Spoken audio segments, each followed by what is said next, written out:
a whole bunch of the South Florida kids are going Macho Man. It's their first time below freezing. We'll try it out. They change at halftime. Keeper, Grothy, touchdown, South Florida.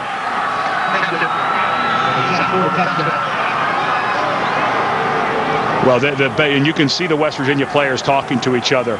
The right side of the defense just completely collapsed. It's the zone read that just about every team in the country, all the way up to the NFL level, is now running. And the backside defensive end just got washed all the way down inside, and Grothy walked in.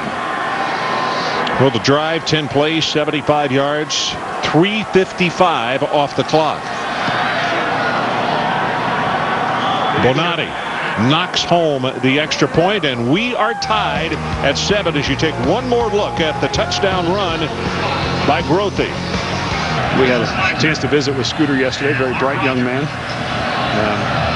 He saw a ghost, as they say in coaching parlance.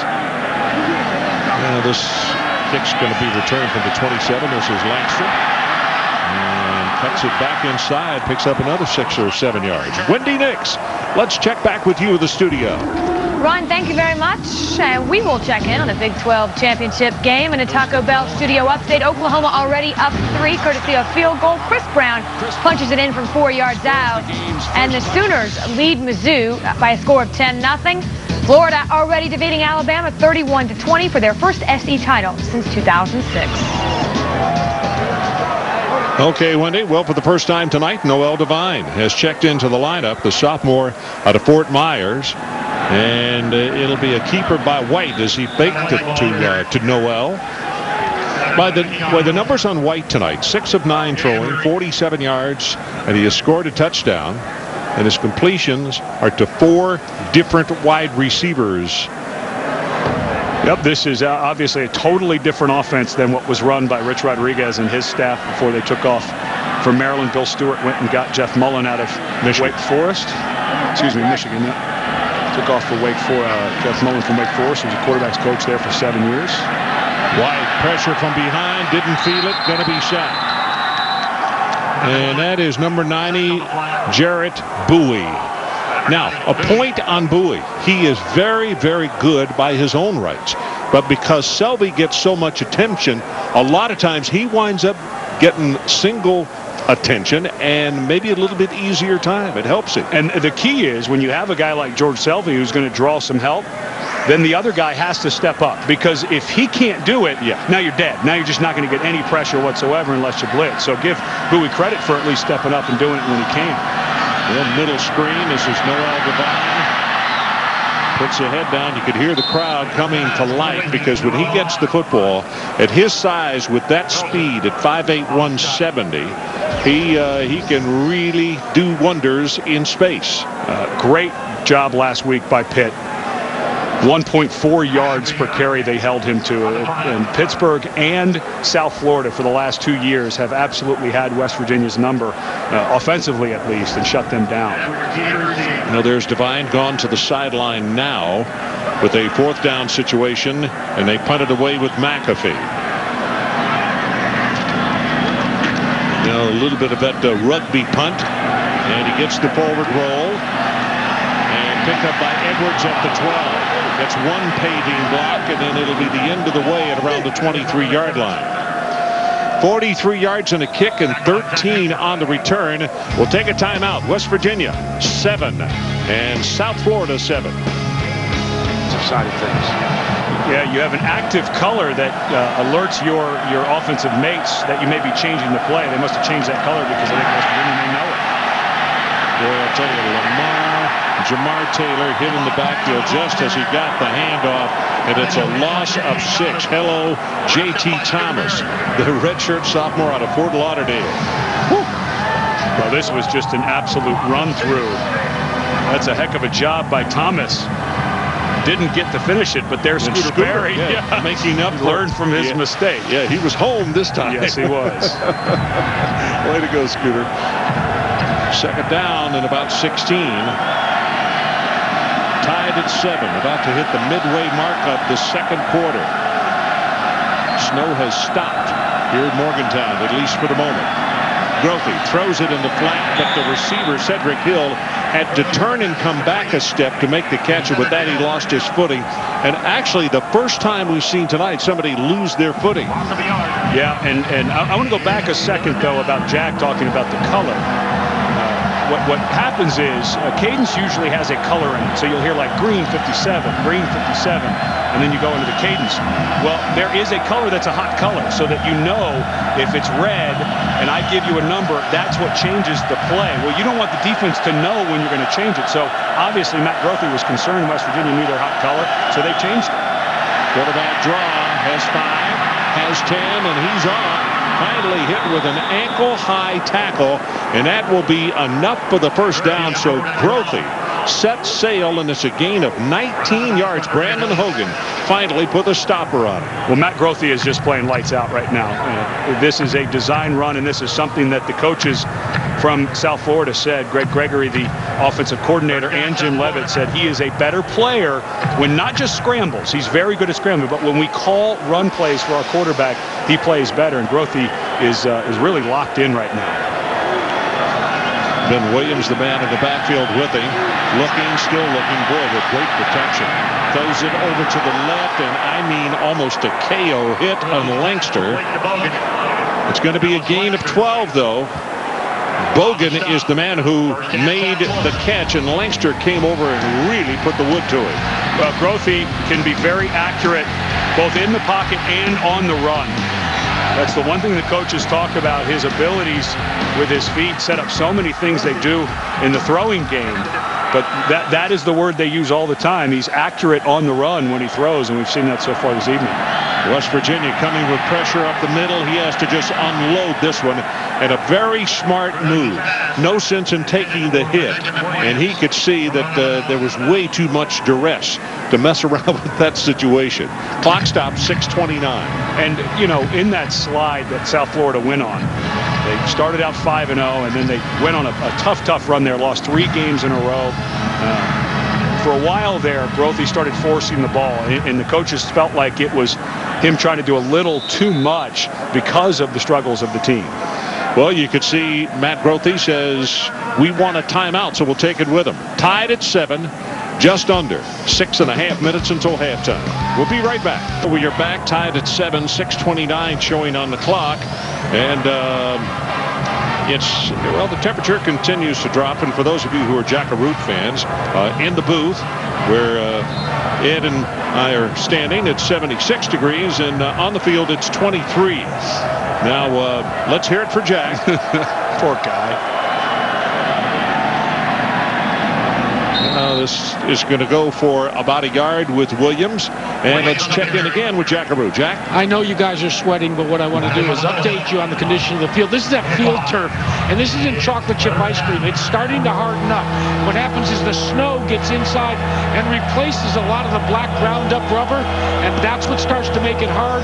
The footing is starting to go away, guys. Okay, good hustle there. Get your knees out of the snow there, Jack. Third down. Line to make is the 43 of West Virginia. And Grothy wants another timeout. That's the second one he's taken because he didn't like the formation they were in. And in a game that was 5:52 left in the second quarter, a game that looks like it's going to be very tight. You don't want to be wasting timeouts. You may need them at the end to try a field goal at the end of the half. Well, get your weekly dose of NFL news and analysis on ESPN Sunday. First of all, at 11 a.m. Eastern, Chris Berman hosts Sunday NFL Countdown.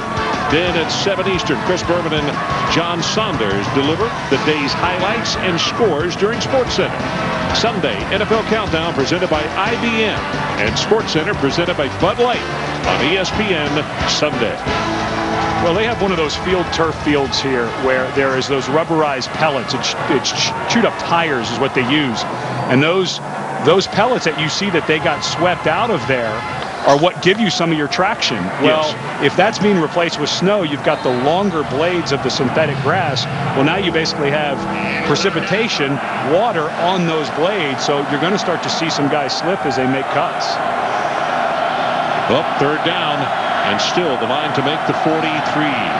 Grothy, far sideline. Got man coverage, and A.J. Love, the intended receiver, well overthrown. So South Florida will have to give it up.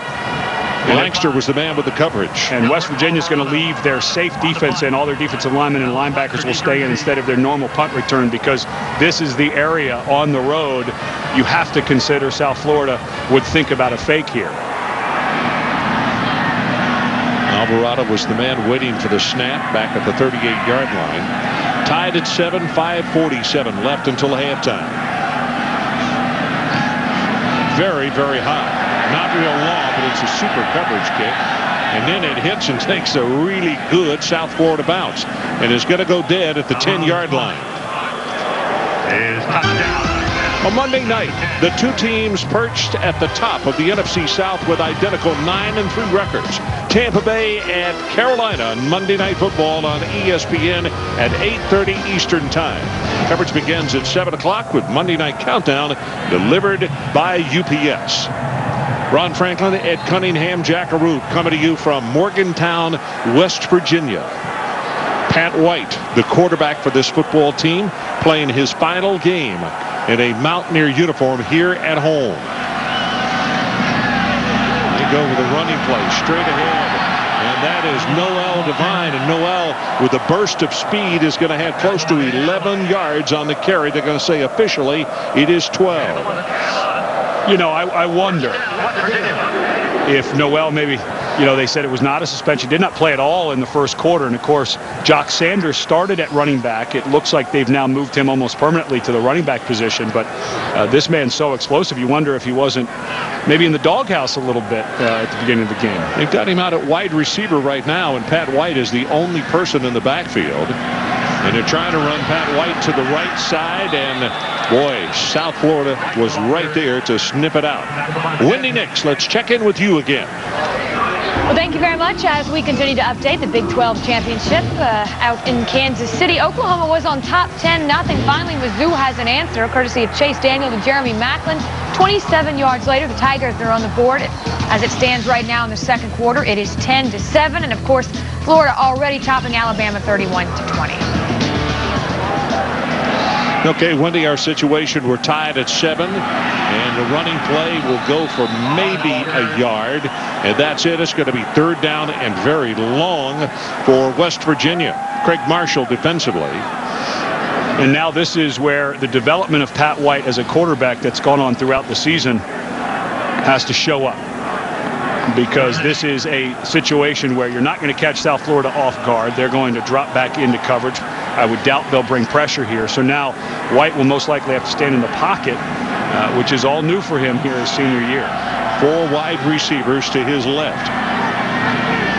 White sets up, throws, has it complete at the 30. And I don't know if the second effort, I think he got knocked out of bounds. I'm speaking about Arnett.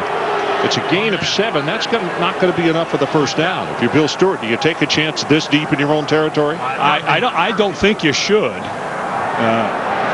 Because just the momentum of the game. And let's take a look. Arnett cut off his route a little too early. He's got to get that closer to the sticks.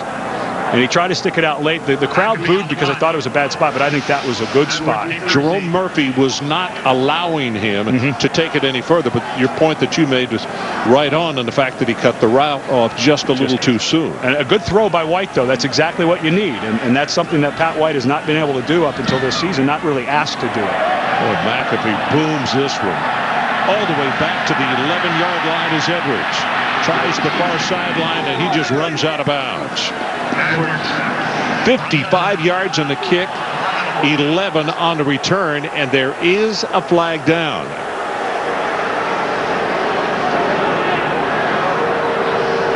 I think they may be getting a late hit on Sammy Marone.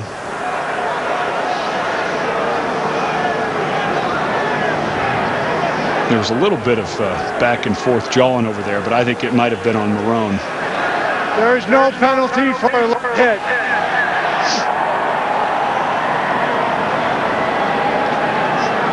Well, it happened right in front of the, or part of the South Florida bench.